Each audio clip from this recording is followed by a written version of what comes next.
견제 균형을 맞춰야 하는 존재들입니다. 그런데 지난 2년간 우리가 대한민국 국정의 현황을 되돌아보건대 과연 입법과 행정이 견제와 균형 속에 제대로 역할을 했는가를 생각해 봐야 합니다.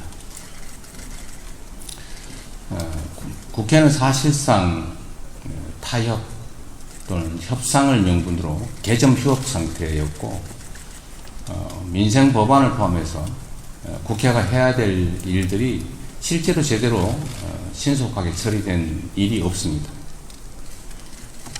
법사위는 사실상 개점 휴업 상태였던 것입니다. 상임위에서 합의 처리된 법안조차도 법사위 문턱을 넘지 못하고 사장된 법률이 너무 많습니다.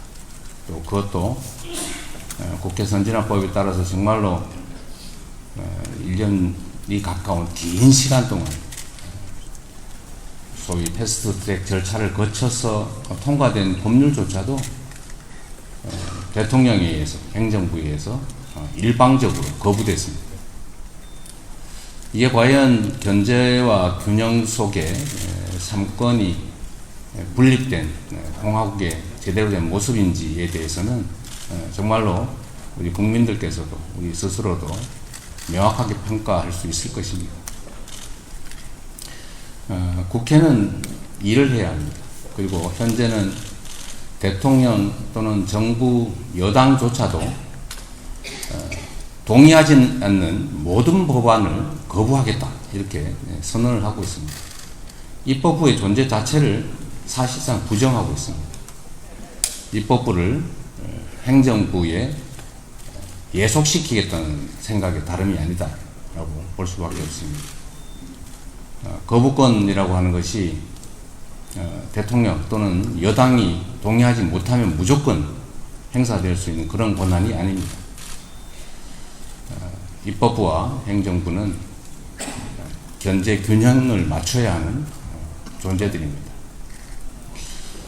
그리고 국회는 입법만 하는 것이 아니라 견제와 균형이라는 역할을 수행하기 위해서 국정에 대한 감시 역할을 또 해야 합니다.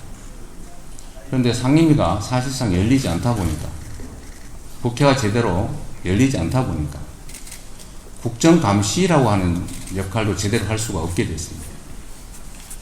거기다가 정말 가뭄에 콩나듯이 국회 또는 상임위가 열려도 정부 당국자들이 아예 출석을 안 한다든지 심지어 회의 중에 나가버린다든지 또는 증인으로 채택돼서도 출석을 요청받고도 아예 나오질 않는다든지 이런 국회를 무시하는 국회의 권위를 존중하지 않는 이런 일들이 일상이었습니다.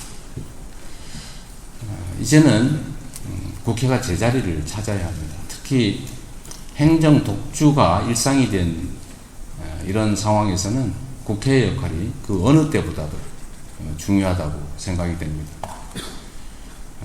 민생에 관한 신속한 입법을 해야 되는 것은 물론이고 지금 난맥상을 보이는 국정에 대해서도 정확한 상황을 파악하고 문제를 지적하고 개선책을 제시하는 국정 감시자로서의 국회의 역할도 제대로 해 나가는 것이 우리 국민들께서 22대 국회에 바라는 바일 것입니다.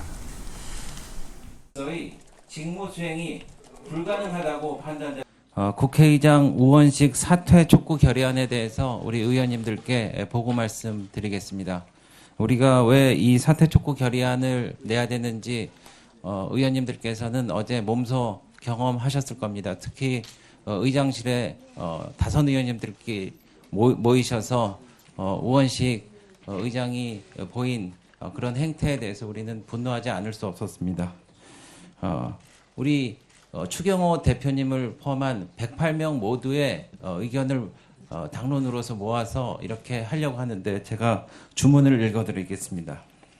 국회의장은 입법부 수장으로서 국회의 권위와 권능을 지키고 국회의원의 민주적 심의권을 보장하면서 국회 의사 절차를 진행하여야 할 의무와 권한을 보유하고 있으나 국회의장 우원식은 2024년 6월 10일 제315회 국회 임시회 2차 본회의에서 상임위원장 선거 안건의 상정과 표결 과정에서 중립적이고 공정한 의사 진행을 할 의무가 있음에도 불구하고 편파적인 의사 진행과 의사 일정 작성으로 중립 의무를 어겼으며 나아가 강제적으로 국회의원 상임위를 배정하는 등 일반 국회의원의 표결 심의권을 심대하게 침해하는 등 중대 위법한 권한 남용으로 국회법 및 헌법으로 보장된 의회 민주주의를 심각하게 훼손하였음. 이에 우원식 국회의장의 헌정 질서를 심각하게 훼손하는 반민주주의적, 반의회적이적 행태와 중립 의무 위반을 강력히 규탄함. 국회법 제10조에서 정한 국회를 대표하는 국회의장으로서의 직무 수행이 불가능하다고 판단되는 바 제22대 국회의 정상적 운영을 위해 우원식 국회의장의 사퇴를 강력히 촉구하는 바임.